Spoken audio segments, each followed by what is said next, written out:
ಸ್ನೇಹಿತರೆ ನಮಸ್ಕಾರ, ನಾನು ರವೀಂದ್ರ ಜೋಶಿ. ಬರೋಬ್ಬರಿ 5 ತಿಂಗಳು ಉಳಿದಿದೆ ನೋಡ್ರಿ. ಉತ್ತರ ಪ್ರದೇಶದ ವಿಧಾನಸಭಾ ಚುನಾವಣೆ, 403 ವಿಧಾನಸಭಾ ಕ್ಷೇತ್ರಗಳು, ಅತಿ ದೊಡ್ಡದಾದಂಥ ರಾಜ್ಯ ಇದು. ಹೇಗೆ ಅಂದರೆ 2029 ಚುನಾವಣೆಗೆ 2027ರಲ್ಲಿ ನಡೆಯುವಂಥ ಉತ್ತರ ಪ್ರದೇಶದಲ್ಲಿ ನಡೆಯುವ ಚುನಾವಣೆ ಸೆಮಿಫೈನಲ್ಲು 2029ಕ್ಕೆ. ಜಗತ್ತಿನಲ್ಲಿರುವ ಎಲ್ಲ ಶತ್ರುಗಳು ನಿರಂತರವಾಗಿ ಹೇಗಾದರೂ ಮಾಡಿ ಈ ಬಾರಿಯ ಚುನಾವಣೆಯಲ್ಲಿ ಯೋಗಿ ಆದಿತ್ಯನಾಥ್ ಅವರು ಹ್ಯಾಟ್ರಿಕ್ ಆಗಬಾರದು ಅಂತ ಇನ್ನಿಲ್ಲದ ಹಾಗೆ ಪ್ರಯತ್ನ ಮಾಡ್ತಾ ಇದ್ದಾರೆ. ನಿಮಗೆಲ್ಲ ಗೊತ್ತೇ ಇದೆ, ಕಳೆದ ಬಾರಿಯ ಚುನಾವಣೆಯ ಸಂದರ್ಭದಲ್ಲಿ ನಡೆದ ವಿದ್ಯಮಾನಗಳು ನೀವು ನೋಡಿದ್ದೀರಿ. ಹೇಗೆ ಸಿಂಗು ಬಾರ್ಡರ್ನಲ್ಲಿ ರೈತರ ಹೋರಾಟ ಶುರುವಾಯಿತು, ಯಾವ ರೀತಿ ಅದಕ್ಕೆ ನಿರಂತರವಾದಂಥ ಹವಿಸ್ಸನ್ನು ಹಾಕಲಾಯಿತು, ಹೇಗೆ ಆಮ್ ಆದ್ಮಿ ಪಾರ್ಟಿ ಕಾಂಗ್ರೆಸ್ಗಳು ನಿರಂತರವಾಗಿ ಅದಕ್ಕಾಗಿ ಹೋರಾಟವನ್ನು ನಡೆಸಿದ್ದು, ಅದನ್ನು ಸಕ್ಸಸ್ಫುಲ್ ಮಾಡಲಿಕ್ಕೆ ಏನೇನಾಯಿತು ಎಲ್ಲ ನಿಮ್ಗೆ ಗೊತ್ತಿದೆ. ಹೇಗೆ ಖಲಿಸ್ತಾನಿ ಶಕ್ತಿಗಳು ದಿಲ್ಲಿಯ ನಗರದ ಒಳಗಡೆ ಪ್ರವೇಶಿಸಿ ತಮ್ಮ ಝಂಡಾ ಹಾರಿಸುವ ಮಟ್ಟಿಗೆ ಹೋಗಿದ್ದರು. ಈ ಬಾರಿಯ ಚುನಾವಣೆಯಲ್ಲಿ ಯೋಗಿ ಆದಿತ್ಯನಾಥ್ ಸೋತೆ ಹೋಗ್ತಾರೆ ಅನ್ನುವ ರೀತಿ ನರೇಟಿವನ್ನು ಸೃಷ್ಟಿ ಮಾಡಲಾಗಿತ್ತು. ಮತ್ತೆ ಅಂಥದೇ ಕಾಲಘಟ್ಟ ಬಂದಿದೆ, ಮತ್ತೆ ಅಂಥದೇ ಸತ್ವ ಪರೀಕ್ಷೆಯನ್ನು ಎದುರಿಸುವಂಥ ಕಾಲಘಟ್ಟ. ಏನಾಗತ್ತೆ ಈ ಸಲ, ಇದು ಭಾಳ ಮುಖ್ಯವಾದದ್ದು. ಒಂದು ರೀತಿಯಲ್ಲಿ ಇದು ಹೇಗೆ ಅಂದರೆ ನಮಗೊಂದು ರೀತಿಯ ಚಡಪಡಿಕೆ, ಮತ್ತೊಂದು ಕಡೆ ಕಳವಳ, ಇನ್ನೊಂದು ಕಡೆ ಯೋಗಿ ಆದಿತ್ಯನಾಥ್ ಇದ್ದಾರೆ ಅನ್ನುವಂಥ ಧೈರ್ಯ, ಇದೆಲ್ಲದರ ಕಲಸು ಮೇಲೋಗರಾದಂಥ ಸಂಕೀರ್ಣವಾದ ಮಾನಸಿಕ ಸ್ಥಿತಿ ಇದು. ಕಳೆದ ಬಾರಿ ಮೊದಲೇ ಸಲ ಚುನಾವಣೆಯನ್ನು ಮುಗಿಸಿ 5 ವರ್ಷ ಪೂರೈಸಿ 2ನೇ ಚುನಾವಣೆಗಿಂತ ಮುಂಚೆ ನಾನು ವಾರಣಾಸಿಗೆ ಹೋಗಿದ್ದೆ. ಹೋದಾಗ ಲಖನೌಗೆ ಹೋಗಿ ಅಲ್ಲಿಯ ಚೀಫ್ ಸೆಕ್ರೆಟರಿ ಅವ್ರನ್ನ ಭೇಟಿಯಾದ ಸಂದರ್ಭದಲ್ಲಿ ನಾನು ಅವ್ರನ್ನ ಮಾತಾಡಿಸಿ ಕೇಳಿದೆ, ಏನಾಗ್ಬೋದು ಈ 2ನೇ ಟರ್ಮಲ್ಲಿ ಯೋಗಿ ಅವ್ರದ್ದು ಏನಾಗ್ಬೋದು, ಏನಾಗುತ್ತೋ ಬಿಡುತ್ತೋ 2ನೇ ಸಲ ಅವರೇ ಮಹಾರಾಜನೇ ಬರಬೇಕು ಅಂದ್ರೆ ಅವ್ರು ಯಾಕೆ ಅಂತ ಕೇಳಿದೆ ನಾನು. ಅವ್ರು ಹೇಳಿದರು, ನೋಡಿ ಇಷ್ಟೆಲ್ಲ ಕೆಲಸ ಮಾಡಿಬಿಟ್ಟಿದ್ದಾರೆ ಈಗ ಅವ್ರು ಏನು ಮಾಡಿದ್ದಾರೆ ಅಂದರೆ, ಮೊದಲೇ ಕೆಲಸ ಅವ್ರು ಮಾಡಿದ್ದೇನೆಂದರೆ ಇಲ್ಲಿ ಯಾರ್ಯಾರು ಡಾನ್ಗಳಿದ್ರೋ ಅವರ ಅಟಾಟೋಪವನ್ನು ಸಂಪೂರ್ಣವಾಗಿ ಮೂಲೋತ್ಪಾಟನೆ ಮಾಡಿದ್ದಾರೆ, ಲಾ ಆ್ಯಂಡ್ ಆರ್ಡರ್ ವಾಪಸ್ ತಂದಿದ್ದಾರೆ. ಇದಾದ ಮೇಲೆ ಬಿಲ್ಡಿಂಗ್ ಕಟ್ಟೋ ಕೆಲಸ ಆಗಬೇಕೀಗ. ಪಾಯ ತೋಡ್ಯಾರೀಗ ಅವರು, ಪಾಯ ತೋಡೆ ಆಗಿ ಹೋಗಿದೆ, ಅದರಲ್ಲಿ ಕಲ್ಲುಗಳನ್ನು ಹಾಕಾಗಿದೆ, ಈಗ ಬಿಲ್ಡಿಂಗ್ ಹೇಳ್ಬೇಕು. 2ನೇ ಸಲ ಚುನಾವಣೆಯಲ್ಲಿ ಗೆಲ್ಲಲಿಲ್ಲ ಅಂದರೆ ಈಗ ಮಾಡಿದ್ದೆಲ್ಲ ವ್ಯರ್ಥ ಆಗ್ಬಿಡುತ್ತೆ. ಮತ್ತು ಅಖಿಲೇಶ್ ಯಾದವ್ ಇವ್ರದ್ದೇ ಆಟಾಟೋಪ ಶುರುವಾಗುತ್ತೆ. 5 ವರ್ಷ ಮಾಡಿದ್ದೆಲ್ಲ ನೀರಿನಲ್ಲಿ ಹೋಮ ಮಾಡಿದಂಗೆ ಆಗುತ್ತೆ. ಹೆಂಗಾದರೂ ಮಾಡಿ ಮಹಾರಾಜಿ ಬರಬೇಕು ಅಂತ ತಮ್ಮ ಕಳಕಳಿಯನ್ನು ಅವ್ರು ತೋರಿಸಿದರು. ಅವ್ರ ಹೆಸರು ಪ್ರಸ್ತಾಪ ಮಾಡೋದು ಬೇಡ. ನಾನು ಅಲ್ಲಿ ಅಧಿಕಾರಿಗಳನ್ನು ಕೇಳಿದೆ, ಕೇಸ್ ವರ್ಕರ್ಗಳನ್ನ, ಬೇರೆ ಬೇರೆ ಇಲಾಖೆಯ ಕೆಲಸಗಾರರು ನನ್ನ ಜೊತೆ ಯಾರ್ಯಾರು ಪ್ರೋಟೋಕಾಲಲ್ಲಿ ಕರ್ಕೊಂಡು ಓಡಾಡಲಿಕ್ಕೆ ಬರ್ತಿದ್ರು, ಅವ್ರು ಕೇಳಿದೆ ಏನಾಗ್ಬೋದು ಅಂದರೆ, ಇಲ್ಲ ಯೋಗಿ ಆದಿತ್ಯನಾಥ್ ಬರೋದಿಲ್ಲ. ಯಾಕೆ ಬರೋದಿಲ್ಲ ಅಂತ ಕೇಳಿದೆ ನಾನು. ಅವ್ರು ಹೇಳ್ತಾರೆ, ಇಲ್ಲ ಸರ್ಕಾರಿ ನೌಕರಿಗೆ ಭಾಳ ಕಷ್ಟ ಆಗಿದೆ ಯೋಗಿ ಬಂದಮೇಲೆ, ಯಾರ್ಯಾರನ್ನ ಎಲ್ಲೆಲ್ಲೋ ಟ್ರಾನ್ಸ್ಫರ್ ಮಾಡ್ತಾರೆ, ಇದಕ್ಕಿದ್ದಂಗೆ ಸಸ್ಪೆಂಡ್ ಮಾಡ್ತಾರೆ, ಗಂಡ ಒಂದು ಊರಲ್ಲಿ ಹೆಂಡತಿ ಒಂದು ಊರಲ್ಲಿ ಇಬ್ಬರು ಕೆಲಸ ಮಾಡ್ತಾ ಇರ್ತಾರೆ, ಒಂದೇ ಕಡೆ ಇರ್ತಾರೆ, ಟ್ರಾನ್ಸ್ಫರ್ ಮಾಡಿಬಿಡ್ತಾರೆ ಇವರು. ಭಾಳ ರೀತಿಯ ಸಮಸ್ಯೆ ಆಗಿದೆ, ಸರ್ಕಾರಿ ನೌಕರಿಗೆ ಯಾರೂ ನೆಮ್ಮದಿಯಿಂದ ಇಲ್ಲ ಯೋಗಿ ಆದಿತ್ಯನಾಥ್ ಸರ್ಕಾರದಲ್ಲಿ. ಆವಾಗ ನನಗೆ ಖಚಿತ ಆಗೋಯಿತು, ಹಂಗಾರೆ ಈ ಸಲ ಗ್ಯಾರಂಟಿ ಯೋಗಿ ಆದಿತ್ಯನಾಥ್ ಬರ್ತಾರೆ ಅಂತ. ಒಂದು ವರ್ಗ ಯಾವಾಗಲೂ ಸರ್ಕಾರದ ವಿರುದ್ಧ ಅಸಹನೆಯನ್ನು ತೋರಿಸ್ತಾ ಇದೆ ಅಂದರೆ ಭಾಳ ದೊಡ್ಡ ಮಟ್ಟದಲ್ಲಿ ಕೆಲಸ ಆಗೋಗಿದೆ. ಅದರ ಪರಿಣಾಮ ಸಮಾಜಕ್ಕೆ ಸಿಕ್ಕಿದೆ.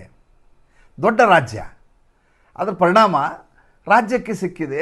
ಅದರ ಫಲ, ಆ ಲಾಭ ಏನು ಸಿಕ್ಕಿದೆ ಅದರ ಫಲಶ್ರುತಿಯಾಗಿ ಫಲಿತಾಂಶ ಬರುತ್ತೆ. 2ನೇದಾಗಿ ಯೋಗಿ ಆದಿತ್ಯನಾಥ್ ಗ್ರೂಪಿಸಮ್ ಮಾಡಲ್ಲ, ಅವರ ವಿರುದ್ಧ ಬಂಡಾಯ ಹೇಳಲಿಕ್ಕೆ ಸಾಧ್ಯ ಆಗೋದಿಲ್ಲ. ಆತ ಒಬ್ಬ ರಾಜಕಾರಣಿ ಅಲ್ಲ, ಆತ ಒಬ್ಬ ಸಂತ ಇದ್ದವನು ರಾಜಕಾರಣಿಯಾಗಿ ಮುಖ್ಯಮಂತ್ರಿ ಕುರ್ಚಿಯಲ್ಲಿ ಕೂತವರವರು ಮಹಾರಾಜಿಯ. ಅವ್ರು ಕೂತಿದ್ದಾರೆ, ಕೂತ ಮೇಲೆ ಅದನ್ನು ಹೇಗೆ ದಕ್ಷತೆಯಿಂದ ನಿರ್ವಹಿಸಬೇಕು ಅನ್ನೋದನ್ನು ಇಡೀ ದೇಶಕ್ಕೆ ಮಾದರಿಯಾಗುವ ಹಾಗೆ ಮಾಡಿ ತೋರಿಸಿದ್ದಾರೆ. ಸಮಸ್ಯೆ ಇದ್ದದ್ದೇನು? ಸಮಸ್ಯೆ ಅಲ್ಲಿ ಅಲ್ಪಸಂಖ್ಯಾತರ ಮತಗಳು ಮತ್ತು ಯಾದವರ ಮತಗಳು. ಅವು ಎರಡು ಭಾಳ ದೊಡ್ಡದಾದಂಥ ಇಕ್ಕಟ್ಟಿಗೆ ಸಿಲುಕಿಸಬಹುದು ಇವ್ರನ್ನ. ಅದು ಬಿಟ್ಟರೆ ಬಾಕಿ ಯಾವುದೇ ರೀತಿ ಯೋಗಿಗೆ ಒಂದೇ ಒಂದು ಓಟನ್ನು ಮುಸಲ್ಮಾನರು ಯಾರೂ ಹಾಕೋದಿಲ್ಲ. ಅದ್ರ ಬಗ್ಗೆ ಅನುಮಾನವನ್ನೇ ನೀವು ಯಾರು ಇಟ್ಕೋಬೇಕಾಗಿಲ್ಲ. ಹಾಕ್ತಾ ಇದ್ದೀವಿ, ನಾವು ಹಾಕಿದ್ದೀವಿ ಅಂತ ಯಾರಾದರೂ ನರೇಂದ್ರ ಮೋದಿ ಮತ್ತು ಯೋಗಿಗೆ ಅಮಿತ್ ಶಾ ಹಾಕಿದ್ದೀನಿ ಅಂದರೆ ಅದು ಶುದ್ಧ ಸುಳ್ಳು ಅಂತ ತಿಳ್ಕೊಬೇಕು ನೀವು. ಏನು ಬದಲಾಗಿಬಿಟ್ಟಿದ್ದಾರೆ ಮುಸಲ್ಮಾನರು ಅಂತ ಕತೆ ಹೇಳ್ಬೋದೇ ವಿನ ಯಾರೂ ಹಾಕಲ್ಲ. 100ಕ್ಕೆ 100 ದಿಟ. ಯಾಕೆಂದರೆ ವಾರಣಾಸಿ ಲೋಕಸಭಾ ಚುನಾವಣೆಯ ಸಂದರ್ಭದಲ್ಲಿ ನರೇಂದ್ರ ಮೋದಿ ಅಷ್ಟೆಲ್ಲ ಅವ್ರ ಕ್ಷೇತ್ರಕ್ಕೆ ಕೆಲಸ ಮಾಡಿ ಸ್ವತಃ ಪ್ರಧಾನಮಂತ್ರಿ ಇದ್ದು, ಪ್ರಧಾನಮಂತ್ರಿ ಕ್ಷೇತ್ರ ಪ್ರತಿನಿಧಿಸುವ ಕ್ಷೇತ್ರ ಅನ್ನೋದೇ ಹೆಮ್ಮೆಯ ವಿಷಯ. ಅಂಥಲ್ಲಿ 4 ಲಕ್ಷದಲ್ಲಿ ಹಿಡಿದ್ದದ್ದು 1 ಲಕ್ಷಕ್ಕೆ ಇಳಿಯತ್ತೆ ಅಂದರೆ ಅವರು ಯಾವ ರೀತಿ ಧರ್ಮವನ್ನು ಆಧರಿಸಿ ಓಟ್ ಹಾಕ್ತಾರೆ ಅನ್ನೋದನ್ನು ಅರ್ಥ ಮಾಡ್ಕೊಳ್ಳಿ. ಹೇಗೆ ಶರಿಯಾ ಕಾನೂನಿಗೆ ನಾವು ಬದ್ಧರು ಅನ್ನೋದನ್ನು, ಅದು ಕಟ್ಟುಪಾಡನ್ನು ನಾವು ಅವರು ನೋಡಿ. ಯಾವತ್ತಾದರೂ ಮುಸಲ್ಮಾನರು ನಮಗೆ ರಸ್ತೆ ಮಾಡಿಕೊಡು, ನಮಗೆ ಚರಂಡಿ ಕ್ಲೀನ್ ಮಾಡಿಸ್ಕೊಡು, ನಮಗೆ ಲೀಗಲ್ಲಾಗಿ ಎಲ್ಲರಿಗೂ ಎಲೆಕ್ಟ್ರಿಕ್ ಲೈನ್ ಬರೋ ಹಂಗೆ ಮಾಡು, ಮನೆಗೆ ಮೀಟ್ರ್ ಹಾಕ್ಸು, ನಮ್ಮ ಶಾಲೆಗಳು ಚೆನ್ನಾಗಿರಲಿ ಅಂತ ಹೇಳಿದ್ದು ಒಂದೇ ಒಂದು ಹೋರಾಟವನ್ನು ನಂಗೆ ನೀವು ತೋರಿಸ್ಬಿಡ್ರಿ. ಎಲ್ಲಿಯೂ ನಿಮ್ಗೆ ಸಿಗ್ಲಿಕ್ಕೆ ಸಾಧ್ಯವೇ ಇಲ್ಲ. ಆ ರೀತಿಯದಾದಂಥ ಮನಸ್ಥಿತಿ ಅವ್ರಿಗೇನಂದರೆ ಇವತ್ತಿಲ್ಲ, ಇನ್ನೊಂದು 25 ವರ್ಷಕ್ಕೆ ನಮ್ಮದೇ ಆಡಳಿತ ಬರಬೇಕು, ಮುಸಲ್ಮಾನರೇ ಈ ದೇಶದ ಪ್ರಧಾನಿ, ಮುಸಲ್ಮಾನರೇ ಈ ದೇಶದ ಮುಖ್ಯಮಂತ್ರಿ, ಇಡೀ ಶರಿಯಾ ಕಾನೂನು ಬರುತ್ತೋ ಬಿಡುತ್ತೋ ಒಟ್ಟು ಮುಸಲ್ಮಾನರೇ ಈ ದೇಶವನ್ನು ಆಳಬೇಕು ಅನ್ನೋದು ಅವರ ಅಜೆಂಡಾ. ಆ ಅಜೆಂಡಾವನ್ನು ಕಾರ್ಯರೂಪಕ್ಕೆ ತರಲಿಕ್ಕೆ ನಿರಂತರವಾಗಿ ಕೆಲಸ ಮಾಡ್ತಾರೆ. ನಾಳೆ ಬೆಳಗ್ಗೆ ಆಗಲಿ ಅನ್ನಲ್ಲ ಅವರು. ನಮ್ಮಲ್ಲಿ ಹಾಗಲ್ಲ, ನಾನು ಬ್ರಾಹ್ಮಣ, ನೀನು ವೈಶ್ಯ, ಅವನು ಶೂದ್ರ, ಇವನು ಕ್ಷತ್ರಿಯ, ನಾನು ಮೇಲ್ವರ್ಗ, ನೀ ಕೆಳವರ್ಗ, ನನಗೆ ಮೀಸಲಾತಿ ಇದೆ, ನಿಂಗೆ ಮೀಸಲಾತಿ ಇಲ್ಲ, ಉಳ್ಳಾಗಡ್ಡೆ ರೇಟ್ ಜಾಸ್ತಿ ಆಯಿತು, ಸಕ್ಕರೆ 70 ರೂಪಾಯಿ ಆಗೋಯ್ತು, ಏನು ನರೇಂದ್ರ ಮೋದಿ ಏನು ಮಾಡ್ತಾ ಇದ್ದಾರೆ, ಇಥನಾಲ್ 20 ಮಾಡಿದ್ರಿಂದ ಸಕ್ಕರೆ ಮಾರ್ಕೆಟಲ್ಲಿಲ್ಲ, ಏನು ಬೇಕಾದ್ರೂ ಮಾತಾಡ್ತಾರೆ. ವೈಜ್ಞಾನಿಕವಾಗಿ ಯಾರೂ ಏನನ್ನೂ ಗಮನಿಸೋದಿಲ್ಲ. ಎಲ್ಲರೂ ಬಾಯಿಗೆ ಬಂದ ಹಾಗೆ ಮಾತಾಡೋದು ಮತ್ತು ಸರ್ಕಾರವನ್ನು ಆಶ್ಚರ್ಯಗೊಳಿಸೋದು ಮತ್ತು ಕೆಲಸ ಮಾಡೋನ್ನ ಕೆಳಗಿಳಿಸೋದು. ಕೆಳಗಿಳಿದ ಮೇಲೆ ಬೇರೆ ಯಾರು ಅಂತ ಹೇಳಲಿಕ್ಕೆ ಯಾರ ಹತ್ರ ಇಲ್ಲ. ಆಯ್ತಪ್ಪ, ನರೇಂದ್ರ ಮೋದಿ ಕೆಳಗಿಳಿಸು, ಮುಂದೆ ಯಾರು? ಒಂದಷ್ಟು ಜನ ರಾಹುಲ್ ಗಾಂಧಿ ಅಂತಾರೆ, ಬಟ್ ಉಳಿದವರು ಯಾರು ನರೇಂದ್ರ ಮೋದಿ ಅವ್ರ ಬಗ್ಗೆ ಹಗೆ ಕಾರ್ತಾ ಇದ್ದಾರೋ, ಯಾರು ಅಸೂಯೆ ಪಡ್ತಾ ಇದ್ದಾರೋ, ಯಾರು ದ್ವೇಷಿಸ್ತಾ ಇದ್ದಾರೋ ಅವ್ರನ್ನೋಗಿ ರಾಹುಲ್ ಗಾಂಧಿ ಪ್ರೈಮ್ ಮಿನಿಸ್ಟರ್ ಆಗಲಿ ಅಂದ್ರೆ ಇಲ್ಲ ಅಂತಾರೋ. ಅವ್ರಿಗೆ ರಾಹುಲ್ ಗಾಂಧಿ ಕೆಪಾಸಿಟಿ ಏನು ತುಂಬ ಚೆನ್ನಾಗಿ ಗೊತ್ತಿದೆ. ಆದರೆ ನರೇಂದ್ರ ಮೋದಿ ಆ ಕುರ್ಚಿ ಮೇಲೆ ಇರಬಾರ್ದು. ಅದಾದಮೇಲೆ ಯೋಗಿ ಆದಿತ್ಯನಾಥ್ ಬರ್ತಾರೆ ಅಂದ್ರಂತೂ ಕಥೆನೇ ಬೇರೆ. ಅದು ಎಲ್ಲರೂ ಏನು ಅಂದ್ಕೊಂಡಿದ್ದಾರೆ, ಯೋಗಿ ಆದಿತ್ಯನಾಥ್ ಬಂದ ತಕ್ಷಣ ಬುಲ್ಡೋಸರ್ ಬಂದ್ಬಿಡುತ್ತೆ, ಇಡೀ ದೇಶಾದ್ಯಂತ ಬುಲ್ಡೋಸರ್ ಹೊಡಿತಾರೆ. ಮೊದಲೇದಾಗಿ ಲಾ ಆ್ಯಂಡ್ ಆರ್ಡರ್ ಅನ್ನೋದು ಪ್ರೈಮ್ ಮಿನಿಸ್ಟರ್ ಕೈಯಲ್ಲಿ ಇರೋದೇ ಇಲ್ಲ. ಆಯಾ ರಾಜ್ಯಗಳಿಗೆ ಸಂಬಂಧಪಟ್ಟಂಥ ವಿಚಾರ ಅದು. ಭಾಳ ಜನರಿಗೆ ಗೊತ್ತಾಗಲ್ಲ. ದಿಟ್ಟದಾದಂಥ ನಿಲುವುಗಳನ್ನು ತೆಗೆದುಕೋತಾರೆ, ಯಾರು ಮರ್ಜಿಗೆ ಬೀಳೋದಿಲ್ಲ. ಅಂತಾರಾಷ್ಟ್ರೀಯವಾಗಿ ಏನಾಗುತ್ತೋ ಆಮೇಲೆ ನೋಡ್ಕೊಳ್ಳೋಣ ಅಂತಾರೆ. ಆ ರೀತಿಯ ಮನಸ್ಥಿತಿ ಇದೆ ವಿನಃ ಅವರು ರಾತ್ರೋರಾತ್ರಿ ಮತ್ತೆ ಅವರಿಂದ ಸಿಕ್ಕಾಪಟ್ಟೆ ನಿರೀಕ್ಷೆ ಮಾಡಿ ಭ್ರಮನಿರಸನ ಯಾರೂ ಆಗಬಾರ್ದು. ವಿಷಯ ಅದಲ್ಲ. ವಿಷಯ ಈಗ ಉತ್ತರ ಪ್ರದೇಶದ ಚುನಾವಣೆ ಏನು ನಡೀತಾ ಇದೆ ದೇಶದಲ್ಲಿ. ಒಂದು ಕಡೆ ಜಿರಳೆಗಳು ಓಡಾಡ್ತಾ ಇದ್ದಾವೆ, ಮತ್ತೊಂದು ಕಡೆ ಅತ್ಯಂತ ಯೋಗ್ಯವಾದಂಥ ಮೀಸಲಾತಿ ವಿರೋಧಿ ಆಂದೋಲನ ನಡೀತಾ ಇದೆ. ಅದ್ರ ಬಗ್ಗೆ ನಾನು ಈಗಾಗಲೇ ಬೇಕಷ್ಟು ಹೇಳಿದೆ ನಿಮಗೆ. ಸಮಸ್ಯೆ ಹೇಗಿದೆ ನೋಡಿ. ನಾನು ಬೆಳಗಿನ ಸಂಚಿಕೆಯಲ್ಲಿ ಹೇಳಿದೆ, ನಾನು ಅತ್ತ ದರಿ ಇತ್ತ ಪುಲಿ ಅಂತೇಳಿ. ಅತ್ತ ದರಿ ಇತ್ತ ಪುಲಿ ಅಂದರೆ ಏನು? ಈಗ ಇಲ್ಲಿ ಹೋರಾಟ ಮಾಡ್ತಾರೋ ನಾವು ರಾಷ್ಟ್ರಭಕ್ತರು ಅಂತ ಹೇಳ್ಕೊತಾ ಇದ್ದಾರೆ. ಹನುಮಾನ್ ಚಾಲಿಸ ಪಠಣ ಮಾಡ್ತಾ ಇದ್ದಾರೆ, ಕಲ್ಲು ಹೊಡಿತಾ ಇಲ್ಲ, ನರೇಂದ್ರ ಮೋದಿಗೆ ಅಶ್ಲೀಲವಾಗಿ ಬೈತಾ ಇಲ್ಲ, ನಾವು ರಾಷ್ಟ್ರಭಕ್ತರು ಅಂತ ಪದೇ ಪದೇ ಪದೇ ಪದೇ ಎಲ್ಲರೆದುರಿಗೆ ಹೇಳ್ತಾ ಇದ್ದಾರೆ. ಸರ್ಕಾರಕ್ಕೆ ಮುಜುಗರವನ್ನು ಉಂಟು ಮಾಡುವಂಥ ಸ್ಥಿತಿ. ಮೊದಲೇದಾಗಿ ಇದು ಜಿನ್, ಇದು ಬಾಟ್ಲಿ ಒಳಗಿರುವಂಥ ಪಿಶಾಚಿ ಹೊರಗಡೆ ಬಂದಾಗಿದೆ ಮೀಸಲಾತಿ. ಅದನ್ನು ವಾಪಸ್ ನೀವು ಬಾಟ್ಲಿ ಒಳಗೆ ಹಾಕ್ಲಿಕ್ಕೆ ಆಗೋಲ್ಲ. ಅದನ್ನು ವಿ ಪಿ ಸಿಂಗ್ ಇನ್ನಷ್ಟು ಅಧ್ವಾನ ಮಾಡಿ ಇಟ್ಬಿಟ್ಟಿದ್ದಾರೆ. ಮಾಡಿದ ಮೇಲೆ ಅದನ್ನು ಈಗ ಮೀಸಲಾತಿ ನಿವಾರಣೆ ಮಾಡಿ ಅಥವಾ ಮೀಸಲಾತಿಯನ್ನು ಕಡಿಮೆ ಮಾಡಿ ಪ್ರತಿಭೆಗೆ ಮನ್ನಣೆ ಕೊಡಬೇಕು ಅಂದರೆ ಹೆಂಗೆ ಕೊಡಬೇಕು? ಇದು ಅತ್ಯಂತ ಪ್ರಯಾಸಕರ ಮತ್ತು ಸುದೀರ್ಘಾವಧಿಯಲ್ಲಿ ಆಗಬೇಕಾದ ಕೆಲಸ. ಇದು ನಾಳೆ ಬೆಳಗ್ಗೆ ಸ್ಟೇಟ್ಮೆಂಟ್ ಕೊಟ್ಟು ನಾಳೆಯಿಂದ ಮೀಸಲಾತಿ 50 ಇದ್ದದ್ದು 30% ಮಾಡಿಬಿಡ್ತೀನಿ, ಆಮೇಲೆ ಕೆನೆ ಪದರವನ್ನು ಮೇಂಟೈನ್ ಮಾಡಿಬಿಡ್ತೀವಿ, ಕೆಳಗಿನವ್ರಿಗೆ ಯಾರಿಗೂ ಕೊಡಲ್ಲ, ಈ ಹಿಂದೆ ಫಲಾನುಭವಿಗಳು ಯಾರಿದ್ರು ಅವ್ರ ಮಕ್ಕಳಿಗೆ ಕೊಡಲ್ಲ, ಈಗ ಕೊಟ್ಟಿದ್ದರೆ ಅದು ವಾಪಸ್ ತೊಗೋತೀವಿ, ಹಾಗೆಲ್ಲ ಜಟಿಲಗೊಳಿಸ್ಲಿಕ್ಕೆ ಆಗೋದಿಲ್ಲ. ಈ ಕಾಲಘಟ್ಟದಲ್ಲಿ ಅತ್ಯಂತ ಸೂಕ್ಷ್ಮತಮ ಸ್ಥಿತಿಯಲ್ಲಿ ದೇಶ ಇದೆ. ಒಂದು ಕಡೆ ಚೈನಾ, ಇನ್ನೊಂದು ಕಡೆ ಅಮೇರಿಕೆ, CIA, ಮತ್ತೊಂದು ಕಡೆ ಪಾಕಿಸ್ತಾನ, ಎಲ್ಲವೂ ಮುಗಿ ಬೀಳಲಿಕ್ಕೆ ಕಾಯ್ಕೊಂಡು ಕೂತಿದ್ದಾವೆ. ಆ ಸಂದರ್ಭದಲ್ಲಿ ಸರ್ಕಾರವನ್ನು ಸುಸ್ಥಿರವಾಗಿ ನಡೆಸ್ಕೊಂಡು ಹೋಗೋದು ಮೊದಲೇ ಆದ್ಯತೆ. ನೀವು ಮೀಸಲಾತಿ ದೇಶ ಸರಿ ಇದ್ರೆ ಅವೆಲ್ಲ. ಈಗ ಶ್ರೀಲಂಕಾದಲ್ಲಿ ಮೀಸಲಾತಿ ಅಂದರೆ ಏನರ್ಥ, ನೇಪಾಳದಲ್ಲಿ ಮೀಸಲಾತಿ ಅಂದರೆ ಏನರ್ಥ ನೀವೇ ನಂಗೆ ಹೇಳಿ, ಬಾಂಗ್ಲಾದಲ್ಲಿ ಮೀಸಲಾತಿ ಅಂದರೆ ಏನರ್ಥ ಹೇಳಿ. ಇಡೀ ದೇಶಾದ್ಯಂತ ಅರಾಜಕತೆ ಇರುತ್ತೆ, ದುಡ್ಡು ಇರೋದಿಲ್ಲ, ATMಗೆ ಹೋದ್ರೆ ದುಡ್ಡು ಬರೋಲ್ಲ, ಅವರ ಸೆಂಟ್ರಲ್ ಬ್ಯಾಂಕ್ ಕ್ಲೋಸ್ ಆಗಿರುತ್ತೆ, ಅವರ ಇದರಲ್ಲಿ ಖಜಾನೆಯಲ್ಲಿ ದುಡ್ಡು ಇರೋಂಗಿಲ್ಲ, ಎಕ್ಸ್ಚೆಕರ್ ಇಲ್ಲ, ಫಾರಿನ್ ರಿಸರ್ವ್ ಇರೋದಿಲ್ಲ. ಇನ್ನು ನೀವು ಮೀಸಲಾತಿ, ಪ್ರತಿಭೆ, ಮನ್ನಣೆ, ನಮ್ಗೆ ಅವಕಾಶ ಹಾಗೆಲ್ಲ ಆಗಲ್ಲ. ಅದು ಭಾಳ ಸೂಕ್ಷ್ಮತಮವಾದ ವಿಚಾರ. ಇದು ಈಗೇನಾಗಿದೆ, ಇದು ಹೋರಾಟ ಜಂತರ್ ಮಂತರ್ನಲ್ಲಿ ಈಗಲೂ ಕಂಟಿನ್ಯೂ ಆಗಿದೆ. ಮಾಡ್ತಾ ಇರೋರೆಲ್ಲ ರಾಷ್ಟ್ರಭಕ್ತರು. ಸರ್ಕಾರ ಮಧ್ಯಪ್ರವೇಶ ಮಾಡಿ ಇದನ್ನ ಮಾಡಬೇಕು ಅಂತಂದರೆ ಉಳಿದ ಎಡಚರೆಲ್ಲ ಮೈ ಮೇಲೆ ಬೀಳ್ತಾರೆ. ಹಾಗಾದರೆ ಇದಕ್ಕೆ ಪರಿಹಾರ ಏನು? ಈ ದೇಶದಲ್ಲಿ ಮೀಸಲಾತಿ ಎಲ್ಲಿವರೆಗಿರೋ ಸ್ವಾಮಿ? ಎಲ್ಲಿಯವರೆಗೂ ನೀವು ಸರ್ಕಾರಿ ಆಧಾರಿತ ವ್ಯವಸ್ಥೆಯಲ್ಲಿ ಕೆಲಸಗಳನ್ನು, ಶಿಕ್ಷಣವನ್ನು ಹುಡ್ಕೊಂಡು ಹೋಗ್ತಿರೋ ಅಲ್ಲಿವರೆಗೂ ಮೀಸಲಾತಿ ಇರುತ್ತೆ. ಏಕೆಂದರೆ ಅದು ಪಾಲಿಸಿಯನ್ನು ಜಾಸ್ತಿ ಆಗಲಾರ್ದಾಗಿ ನೀವು ಹೀಗೆ ಹೆದರಿಸ್ಕೊಂಡಿರ್ಬೋದು. ಈ 50 90 ಮಾಡ್ತೀನಿ ಅಂತ ರಾಹುಲ್ ಗಾಂಧಿ ಹೇಳ್ತಾರೆ. ರಾಹುಲ್ ಗಾಂಧಿ ಹೆಂಗೆ ಅಂದರೆ, ಇವನು ನಮ್ಮಲ್ಲಿ ಸವಣೂರಲ್ಲಿ ಬಳ್ಳೊಳ್ಳಿ ಪಟಾಕಿ ಅಂತ ಹೊಡೆಯುತ್ತಿದ್ದು ನಾವು ದೀಪಾವಳಿ ಹಬ್ಬದಲ್ಲಿ, ಗಣಪತಿ ಹಬ್ಬದೊಳಗೆ ಆ ಪಟಾಕಿ ತೊಗೊಂಡು ನೆಲಕ್ಕೆ ಹೊಡೆದು ಫಟ್ ಅನ್ನೋದು. ಅದು ರಾಹುಲ್ ಗಾಂಧಿ ಬಳ್ಳೊಳ್ಳಿ ಪಟಾಕಿ, ಅದು ಸುತ್ತಿರುವಂಥ ಬಾಂಬಲ್ಲ. ಅದು ಪಟಾಕಿ ಹೊಡೆದ್ಕೊಳ್ಳಿ ಸದ್ದಾಗತ್ತೆ, ಬೆಳಕು ಬರುತ್ತೆ, ಎಲ್ಲ ಆಗುತ್ತೆ, ಏನೋ ಮಾಡ್ತಾ ಇದ್ದಾರೆ ಅಂತ ನಿಮ್ಗೆ ಅನ್ಸುತ್ತೆ. ಅದರಿಂದ ಏನೇ ರೀತಿಯಾದಂಥ ಪರಿಣಾಮ ಇಡೀ ಸಮಾಜದ ಮೇಲೆ ಆಗಲ್ಲ. ಈಗ ಪುಣ್ಯದಲ್ಲಿ ಅಷ್ಟೆಲ್ಲ ಮಾಡ್ದ, ಮನುಸ್ಮೃತಿ ಬೈಕೊಂಡು ಓಡಾಡ್ದ. ಆಮೇಲೆ ಅದಾನಿ ಅಂಬಾನಿ ನೋಡಿ, ವಿಚಿತ್ರ ನೋಡಿ, ವಿಷಯ ಎಲ್ಲೆಲ್ಲಿ ಹೋಗುತ್ತೆ, ಆದರೆ ಹೇಳಲೇಬೇಕಾಗಿತ್ತು ಅಂತ ಹೇಳ್ತೀನಿ. ನಿನ್ನೆ ಡಿ ಕೆ ಶಿವಕುಮಾರ್ ಅವ್ರ ಮನೆಗೆ ಬಂದಿದ್ದರು ಗೌತಮ್ ಅದಾನಿ. ಅಲ್ಲಿ ರಾಹುಲ್ ಗಾಂಧಿ ದೇಶವನ್ನು ಅದಾನಿ ಅಂಬಾನಿಗೆ ನರೇಂದ್ರ ಮೋದಿ ಮಾರ್ತಾ ಇದ್ದಾರಂತೆ ಬೆಳಗ್ಗೆ ಎದ್ರು ಭಾಷಣ ಮಾಡ್ತಾರೆ. ಅವರದೇ ಮುಖ್ಯಮಂತ್ರಿ ಡಿ ಕೆ ಶಿವಕುಮಾರ್ ಇಲ್ಲಿ ಮನೆಗೆ ಕರೆಸಿ, ಗೌತಮ್ ಅದಾನಿನ ಮನೆಗೆ ಕರೆಸಿ ಸತ್ಕಾರ ಮಾಡಿ ಕಳಿಸಿದ್ದಾರೆ. ಮಾಧ್ಯಮದವ್ರು ಕೇಳಿದ್ರು ಅವ್ರಿಗೆ, ಏನ್ರಿ ಅದಾನಿನ ಮನೆಗೆ ಕರೆಸ್ಕೊಂಡಿದ್ರೆ ನಿಮ್ಮ ರಾಹುಲ್ ಗಾಂಧಿ ನೋಡಿದ್ರೆ ಬಾಯಿಗೆ ಬಂದಂಗೆ ಬೈತಾರೆ ಅಂದ್ರೆ, ಇಲ್ಲ ಅವ್ರು ಬೇಕಾದಷ್ಟು ಪ್ರಾಜೆಕ್ಟ್ ಇಲ್ಲಿ ಕರ್ನಾಟಕದಲ್ಲೂ ಇದ್ದಾವೆ, ಭೇಟಿ ಆಗ್ಲಿಕ್ಕೆ ಬಂದಿದ್ದಾರೆ ಅಂತ. ಅವರು after the first time after I became ನಾನು ಚೀಫ್ ಮಿನಿಸ್ಟರ್ ಆದಮೇಲೆ ಮೊದಲನೇ ಬಾರಿಗೆ ಅವ್ರಿಗೆ ಬಂದು ಇಲ್ಲಿ ಭೇಟಿ ಮಾಡಬೇಕು. ಇಲ್ಲಿ ಬೇಕಾದಷ್ಟು ಅವರೆಲ್ಲ ವೃತ್ತಿ ಮಾಡ್ತಾ ಇದ್ದಾರೆ, ಸೌಜನ್ಯಕ್ಕೆ ಅವ್ರು ಬಂದಿದ್ರು, ಭೇಟಿ ಮಾಡಿದ್ರೆ ಹೋಗಿದ್ದಾರೆ. ಭಾಳಷ್ಟು ಜನರಿಗೆ ಗೊತ್ತಿಲ್ಲ, ಇದೇ ಡಿ ಕೆ ಶಿವಕುಮಾರ್ ಅವ್ರ ಕುಟುಂಬದ ಆಸ್ತಿಗಳ ವ್ಯವಹಾರಗಳಲ್ಲಿ ಸೋಲಾರ್ ಪಾರ್ಕ್ ಎಲ್ಲ ಗುಜರಾತ್ನಲ್ಲಿ ಇದೇ ಗೌತಮ್ ಅದಾನಿ ಜೊತೆ ಪಾರ್ಟ್ನರ್ಶಿಪ್ಪಲ್ಲಿ ಎಷ್ಟೋ ವ್ಯವಹಾರಗಳು ಡಿ ಕೆ ಶಿವಕುಮಾರ್ ಅವರು ಇದ್ದಾವೆ. ನೀವು RTI ಆ್ಯಕ್ಟ್ ಹಾಕಿ ಪರೀಕ್ಷೆ ಮಾಡಿ ನಿಮ್ಗೆ ಸಿಗತ್ತೆ ಮಾಹಿತಿ. ಇಲ್ಲಿ ಸುದೀರ್ಘವಾಗಿ ನಾನು ಹೇಳಲಿಕ್ಕಾಗೋದಿಲ್ಲ. ಈತ ಹೇಳಿಬಿಡ್ಬೋದು ರಾಹುಲ್ ಗಾಂಧಿ ಏನಂತ, ಗೌತಮ್ ಅದಾನಿಗೆ ದೇಶವನ್ನು ಮಾರಲಾಗಿದೆ. ಹಾಗಾದ್ರೆ ಮನಮೋಹನ್ ಸಿಂಗ್ ಏನು ಮಾಡಿದರು, PV ನರಸಿಂಹರಾವ್ ಏನು ಮಾಡಿದರು? PV ನರಸಿಂಹರಾವ್ ತಾನೇ ಎಲ್ಲ ಬಿಟ್ಟುಕೊಟ್ಟದ್ದು, ಖಾಸಗಿ ಸರ್ಕಾರಿ ವಲಯವನ್ನು ಖಾಸಗೀಕರಣ ಕೊಡಿಸಿದ್ದೇ PV ನರಸಿಂಹರಾವ್. ಇಲ್ಲ ದೇಶ ಮುಳುಗಿ ಹೋಗುತ್ತೆ ಅನ್ನುವಂಥ ಕಾರಣಕ್ಕೋಸ್ಕರ ಈ ಗುಮಾಸ್ತನನ್ನು ಎದುರು ಕೂಡಿಸ್ಕೊಂಡ್ರು. ಈತ RBI ಗವರ್ನರು ಒಂದು ಕಾಲಕ್ಕೆ ಎದುರು ಕೂಡ್ಸ್ಕೊಂಡು ನೀನು ಈ ರೀತಿ ಮಾಡಿದ್ರಲ್ಲ, ನಿನ್ನ ಹಣಕಾಸಿನ ನಾಲೆಡ್ಜ್ ನಂಗೆ ನಡೆಯಲ್ಲ, ದೇಶ ನಡೆಸ್ಬೇಕು ನಾನು ಅಂತ ಹೇಳಿದ್ರು PV ನರಸಿಂಹರಾವ್. ಪಂಚಭಾಷಾ ವಿದ್ವಾಂಸ, ನಿಪುಣ, ರಾಜಕೀಯ ಪಾರಂಗತ. ಸೋನಿಯಾ ಗಾಂಧಿಗೆ ಸೊಪ್ಪು ಹಾಕಲಿಲ್ಲ, ಅದಕ್ಕೆ ಆತನ ಹೆಣವನ್ನು ನೋಡಲಿಕ್ಕೆ ಸೋನಿಯಾ ಗಾಂಧಿ ಬರಲಿಲ್ಲ, ಆಫೀಸಲ್ಲಿ ಇಡ್ಲಿಕ್ಕೆ ಬಿಡಲಿಲ್ಲ PV ನರಸಿಂಹರಾವ್. ಹಾಗಿದ್ದಾಗ ಡಿ ಕೆ ಶಿವಕುಮಾರ್ ಮನೆಗೆ ಗೌತಮ್ ಅದಾನಿನ ಕರೆಸ್ಕೋತಾರೆ. ಅಲ್ಲಿ ಹೈದರಾಬಾದಲ್ಲಿ ರೇವಂತ್ ರೆಡ್ಡಿ ಗೌತಮ್ ಅದಾನಿ ಕರೆಸ್ತಾರೆ. ನೀವು ಜಾರ್ಖಂಡು, ಛತ್ತೀಸ್ಗಢ ಎಲ್ಲಿ ಹೋದರೂ ಗೌತಮ್ ಅದಾನಿ ಇದ್ದಾರೆ. ರಾಹುಲ್ ಗಾಂಧಿ ಮಾತಾಡೋದು ಬೇರೆ, ಇಲ್ಲಿ ಪ್ರಾಕ್ಟಿಕಲ್ ಆಗಿ ಮಾಡ್ಲಿಕ್ಕೆ ಸಾಧ್ಯ ಆಗೋದಿಲ್ಲ. ಈತ ಬಳ್ಳುಳ್ಳಿ ಪಟಾಕಿ, ಈತ ಹೊಡೆದ್ಕೊಟ್ಟು ಟಪ್ ಅನ್ನತ್ತೆ, ಏನೋ ಮಾಡಿಬಿಡ್ತಾರೆ. ಹಳದಿ ಶರ್ಟ್ ಹಾಕೊಂಡು ಮೊನ್ನೆ ಯಾರೋ ಹೇಳಿದ್ರು ನನಗೆ ಭಾಳ ಆಶ್ಚರ್ಯ ಆಗಿದ್ದು ಅದೇ. ಪಿಂಕ್ ಕಲರ್ ಶರ್ಟ್ ಹಾಕೊಂಡು 29% ಪಿಂಕ್ ಕಲರ್ ಶರ್ಟ್ ಮಾರಾಟ ಜಾಸ್ತಿ ಆಗಿಬಿಡ್ತು ದೇಶದಲ್ಲಿ ಅಂತ ಯಾರೋ ಒಂದು ಸುದ್ದಿ ಹಾಕಿದ್ರು. ಯಾವ ಸಮೀಕ್ಷೆ, ಹೆಂಗೆ ಸಮೀಕ್ಷೆ ಮಾಡಿದ್ರಿ? ರಾಹುಲ್ ಗಾಂಧಿ ಪಿಂಕ್ ಶರ್ಟು ಅದು ಹೇಗೆ ವೈರಲ್ ಆಯಿತು ನನಗೆ ಇನ್ನೂ ತನಕ ಅರ್ಥ ಆಗಿಲ್ಲ. ಹಂಗೆ ಯಾರೋ ಹೇಳಿದ್ರು ಅಂದ್ಕೋ, ಈತ ಈಗ ಹಳದಿ ಶರ್ಟ್ ಹಾಕೊಂಡು ನೀನು ಓಡಾಡ್ಲಿಕ್ಕೆ ಶುರು ಮಾಡ, ಕಾಮಣಿ ಬಣ್ಣ. ಇದು ರಾಹುಲ್ ಗಾಂಧಿಯ ಸ್ಥಿತಿ. ನರೇಂದ್ರ ಮೋದಿ ಹಾಗಲ್ಲ, ನರೇಂದ್ರ ಮೋದಿ ಗಾಂಭೀರ್ಯ ಇದೆ. ಇದು ಯೋಗಿ ಆದಿತ್ಯನಾಥ್ ಹಾಗಲ್ಲ, ಆತನ ಆಡಳಿತಗಾರ.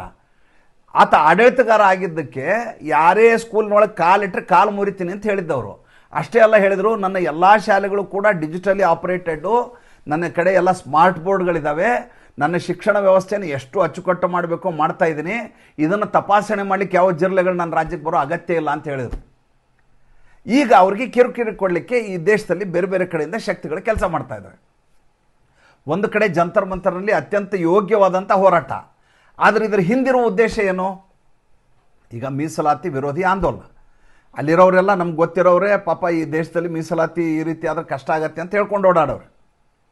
ಇದರ ಲಾಭ ಪಡೆಯೋರು ಯಾರು ಸ್ವಾಮಿ? ಎಡಚರರು, ದಿಮಾಗಿ ನಕ್ಸಲ್ಗಳು, ಆಮೇಲೆ ಡಫ್ಲಿ ಗ್ಯಾಂಗ್ ಅವರು, JNUಗಳು, ಆಜಾದಿ ಹಮೇ ಚಾಹಿ ಆಜಾದಿ ಅನ್ನೋರು, ಅವರೆಲ್ಲ ಕಾದು ಕೂತಿದ್ದಾರೆ. ಇದು ಎಷ್ಟು ಪ್ರಖರವಾಗಿ ಮೀಸಲಾತಿ ಹೋರಾಟ ಜಾಸ್ತಿ ಆಗತ್ತೋ, ಎಷ್ಟು ಅದು ದ್ವೇಷಮಯ ವಾತಾವರಣ ನಿರ್ಮಾಣ ಮಾಡುತ್ತೋ, ಎಷ್ಟು ಉದ್ವಿಗ್ನತೆಯನ್ನು ಹುಟ್ಟು ಹಾಕುತ್ತೋ, ಎಷ್ಟು ರಾಷ್ಟ್ರೀಯ ಮಟ್ಟದಲ್ಲಿ ಇದು ಸಂಘರ್ಷಕ್ಕೆ ಕಾರಣೀಭೂತ ಆಗುತ್ತೋ ಅಷ್ಟು ಅವ್ರಿಗೆ ಖುಷಿ. ಮೀಸಲಾತಿಯನ್ನು ರದ್ದು ಮಾಡಲಿಕ್ಕೆ ಸಾಧ್ಯ ಇಲ್ಲ ಅಂತ ಅವ್ರು ತುಂಬ ಚೆನ್ನಾಗಿ ಈ ದೇಶದಲ್ಲಿರೋ ಉಳಿದವ್ರಿಗೆಲ್ಲ ಎಡಚರಿಗೆ ಗೊತ್ತಿದೆ. ಮೀಸಲಾತಿಯನ್ನು ಅಲ್ಲಾಡಿಸ್ಲಿಕ್ಕೆ ಸಾಧ್ಯ ಇಲ್ಲ. ಆದರೆ ನರೇಂದ್ರ ಮೋದಿ ಅಲ್ಲಾಡಿಸ್ಬೋದಲ್ಲ. ಅಧಿಕಾರ ನಿಮ್ದಿರ್ಬೋದು, ದೇಶದಲ್ಲಿ ಸಮಾಜದಲ್ಲಿ ರಸ್ತೆಗಿಳಿದು ಹೋರಾಟ ಮಾಡೋರು ನಾವಲ್ವಾ? ಅಂತ ಹೇಳಿದ್ನಲ್ಲ, ಸಂಸತ್ನಲ್ಲಿ ಇನ್ನು ತೀರ್ಮಾನಗಳೆಲ್ಲ ಇನ್ನೇನಿದ್ರು ಸಡಕ್ನಲ್ಲಿ ಅಂತ ಸಲೀಂ ಯಾದವ್ ಮೊನ್ನೆ ಹೇಳಿಲ್ವಾ? ಮೊನ್ನೆ ಸಂದರ್ಶನದಲ್ಲಿ ಹೇಳ್ದ ಅವನು. ಇನ್ಮೇಲೆ ಸಂಸತ್ನಲ್ಲಿ ಪಾಲಿಸಿಗಳಾಗಲ್ಲ, ಸಡಕ್ನಲ್ಲಿ ಆಗ್ತವೆ ನೋಡಿ, ಹೆಂಗೆ ರಾಜೀನಾಮೆ ಕೊಡಿಸಿದ್ವಿ ಎಜುಕೇಷನ್ ಮಿನಿಸ್ಟರ್ದು ಅಂತ ಹೇಳ್ತಾ ಇದ್ದ. ಇನ್ನು ಮುಂದೆಲ್ಲ ಹಿಂಗೆ ನಡೀತೆ ಅಂತ. ಅದ್ರ ಪ್ರಕಾರ ನಡೀತಾ ಇದೆಯಲ್ಲ. ಇದರಿಂದ ಏನಾಗತ್ತೆ? ಹಾಗಾದರೆ ಯೋಗಿ ಆದಿತ್ಯನಾಥ್ಗೆ ಎಫೆಕ್ಟ್ ಆಗತ್ತಾ?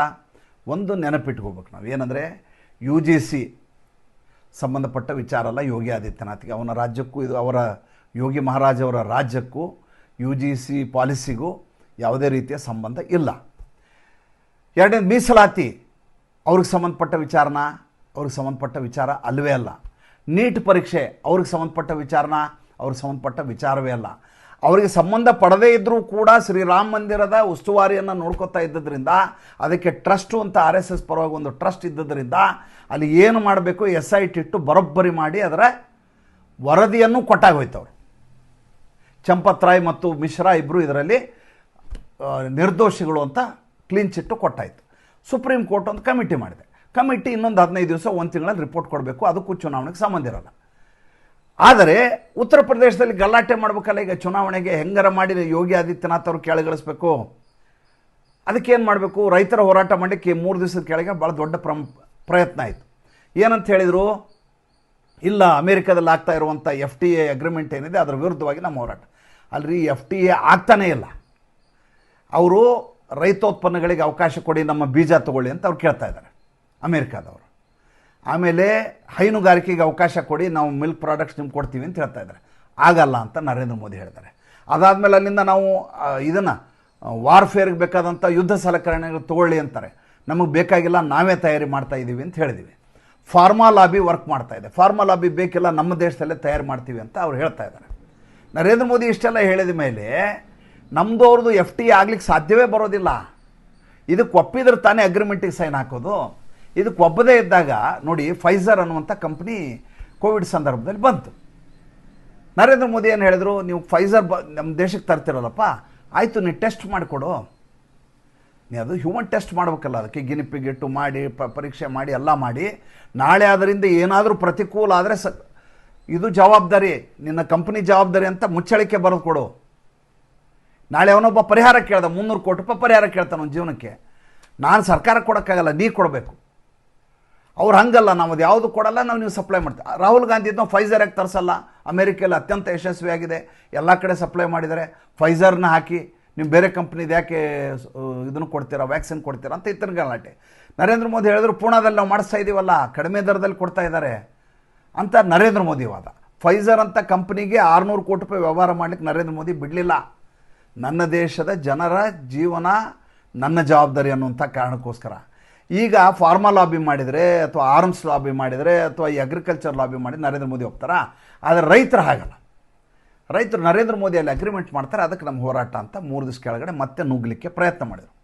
ಹರಿಯಾಣ ಬಾರ್ಡ್ರಲ್ಲಿ ಹಿಡಿದು ಕೆಡವಿ ಎಲ್ಲ ಒಳಗೆ ವಾಪಸ್ ಕಳಿಸುವ ಪ್ರಯತ್ನ ಮಾಡಿ ಯಶಸ್ವಿ. ನೋಡಿ, ರಾಕೇಶ್ ಟಿಕ್ಕಾಯತ್ತು ಕಳೆದ ಬಾಡಿ ಯೋಗಿ ಆದಿತ್ಯನಾಥ್ ಸರ್ಕಾರದ ಸಂದರ್ಭದಲ್ಲಿ ಗಲಾಟೆ ಮಾಡಿದ, ಫಾರ್ಮರ್ಸ್ ಪ್ರೊಟೆಸ್ಟ್ ಅಂತ.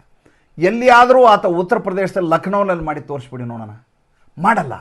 ಯಾಕೆ, ಯೋಗಿ ಆದಿತ್ಯನಾಥ್ ಆ ರೀತಿ ಕಟ್ಟುನಿಟ್ಟಾದಂಥ ಕಾಯ್ದೆಯನ್ನು ಅಲ್ಲಿ ಇಟ್ಟಿದ್ದಾರೆ ಮತ್ತು ಸಂದರ್ಭ ಬಂದರೆ ತದಕ್ಕೂ ಚೆನ್ನಾಗಿ ಗೊತ್ತಿದೆ. ಆದರೆ ಪ್ರಯತ್ನ ನಿರಂತರವಾಗಿ ನಡೀತು. ಯಾವತ್ತಿಂದ ನಡೀತಾ ಇದೆ? ಮೇ 26, 2014ರಿಂದ ಯಾವತ್ತು ನರೇಂದ್ರ ಮೋದಿ ಈ ದೇಶದ ಪ್ರಧಾನಿ ಆದರೂ ಅವತ್ತಿನಿಂದ ಭಾರತವನ್ನು ಅಸ್ಥಿರಗೊಳಿಸಬೇಕು ನರೇಂದ್ರ ಮೋದಿ ಸರ್ಕಾರ. 3 ಜನರ ಬಗ್ಗೆ ಟೆನ್ಷನ್ ಇದೆ ರೀ. CIA ಅಥವಾ ಈ ಪಾಕಿಸ್ತಾನಕ್ಕಿರ್ಬೋದು, ಚೈನಾಗಿರ್ಬೋದು, 3 ಜನ ಅವರಿಗೆ ಟೆನ್ಷನ್ನು. 1 ನರೇಂದ್ರ ಮೋದಿ, 2 ಅಮಿತ್ ಶಾ, 3ನೇದು ಯೋಗಿ ಆದಿತ್ಯನಾಥ್. ಈ 3 ಜನ ಇಲ್ಲ ಅಂದರೆ ಭಾರತವನ್ನು ಆಟಾಡಿಸೋದು ಸುಲಭ ಮತ್ತು ಭಾರತದಲ್ಲಿರುವಂಥ ವಿಧ್ವಂಸಕ ಶಕ್ತಿಗಳು ಆಡಳಿತ ಮಾಡಲಿಕ್ಕೆ ಭಾಳ ಸುಲಭವಾಗಿ ನಮ್ಮ ಮೇಲೆ ಸವಾರಿ ಮಾಡಲಿಕ್ಕೆ ಭಾಳ ಚೆನ್ನಾಗಿ ಮಾಡ್ಕೊಂಡು ಹೋಗ್ಬೋದು. ಅದಕ್ಕೆ ಇಷ್ಟೆಲ್ಲ ಪ್ರಯತ್ನ ನಡೀತಾ ಇದೆ. ಯೋಗಿ ಆದಿತ್ಯನಾಥ್ ಇದಕ್ಕೆ ಸ್ವಲ್ಪ ಹಾಕಲಾರದ ಸ್ಥಿತಿಯಲ್ಲಿ ಯಾವತ್ತೂ ಇರ್ತಾರೆ. ಆದರೆ ದಿಲ್ಲಿಯಲ್ಲಿ ನಡೆಯುವಂಥ ಈ ವಿದ್ಯಮಾನಗಳಿದ್ದಾವಲ್ಲ, ಅವು ಸರ್ಕಾರಕ್ಕೆ ಸ್ವಲ್ಪ ಇರುಸು ಮುರುಸನ್ನು ಉಂಟು ಮಾಡ್ತವೆ. ಮಧ್ಯವರ್ತಿಯಾಗಿ ಮಾತಾಡಲಿಕ್ಕಾಗಲ್ಲ. ಮಧ್ಯವರ್ತಿಯಾಗಿ ಮಾತಾಡಿದರೆ ಹೇಗೆ ನೀವು ಇದು ಪರಿಹಾರ ಮಾಡ್ತೀರಿ ಅಂತ ಹಠ ಹಿಡಿತಾರೆ. ಇವೆಲ್ಲ ಸಮಸ್ಯೆಗಳಿರ್ತವೆ. ಏನಾಗುತ್ತೆ, ಮತ್ತೆ ಮುಂದಿನ ಸಂಚಿಕೆಯಲ್ಲಿ ಮಾತಾಡ್ತೀನಿ. ಸಂಚಿಕೆ ಸುದೀರ್ಘ ಆಗಿದ್ದರೆ ದಯವಿಟ್ಟು ಕ್ಷಮೆ ಇರಲಿ. ತುಂಬ ವಿಷಯಗಳಿರ್ತವೆ, ಮಾತಾಡೋದು ಅನಿವಾರ್ಯ ಆಗುತ್ತೆ. ನೋಡಿ, ಮರ್ಕಜ್ಗೆ 25 ಕೋಟಿ ರೂಪಾಯಿ ಖರ್ಚು ಮಾಡಿ ಯಾವ ಮರ್ಕಜನ್ನು 15 ತಿಂಗಳ ಹಿಂದೆ ಹೊಡೆದು ಬಿಸಾಕಿ ಉಗ್ರರ ತಾಣವನ್ನು ಆಪರೇಷನ್ ಸಿಂಧೂರ್ ಸಂದರ್ಭದಲ್ಲಿ ನಾವು ನೆಲಸಮ ಮಾಡಿದ್ವೋ ಅದನ್ನು ಸ್ವತಃ ಸರ್ಕಾರ ಮತ್ತೆ ರಚಿಸಿಕೊಟ್ಟಿದೆ. ಅದರ ಫೋಟೋಗಳಿದ್ದಾವೆ ನೋಡಿ. ಪಾಕಿಸ್ತಾನ ಸರ್ಕಾರ ಹೇಗೆ ಉಗ್ರಗಾಮಿಗಳಿಗೆ ಬೆಂಬಲವಾಗಿ ಸರ್ಕಾರದ ಮಟ್ಟದಲ್ಲಿ ನಿಲ್ಲತ್ತೆ ಅಂತ. ಯಾವುದೋ ಒಳಗಿಂದನೇ ನಡೆಯೋ ವ್ಯವಹಾರ ಅಲ್ಲ. ಸರ್ಕಾರವೇ ನಿಂತು ಇವರ ಅಡುಗುದಾಣವನ್ನು ಮತ್ತೆ ಕಟ್ಟಿಸಿಕೊಟ್ಟಿದೆ ಅಂದರೆ ಯಾವ ಮಟ್ಟಿಗೆ ಇವರು ಉಗ್ರರು ಅನ್ನೋದನ್ನು ಆಲೋಚನೆ ಮಾಡಿ. ಮತ್ತೆ ಮುಂದಿನ ಸಂಚಿಕೆಯಲ್ಲಿ ಮಾತಾಡ್ತೀನಿ. ಸಂಚಿಕೆ ಇಷ್ಟ ಆದರೆ ಲೈಕ್ ಮಾಡಿ, ಫಾಲೋ ಮಾಡಿ, ಶೇರ್ ಮಾಡಿ. ನಮ್ಮ ಮುಕ್ತ ಪತ್ರಿಕೋದ್ಯಮಕ್ಕೆ ಆರ್ಥಿಕವಾಗಿ ಬೆಂಗಾವಲಾಗಿ ನಮಸ್ಕಾರ.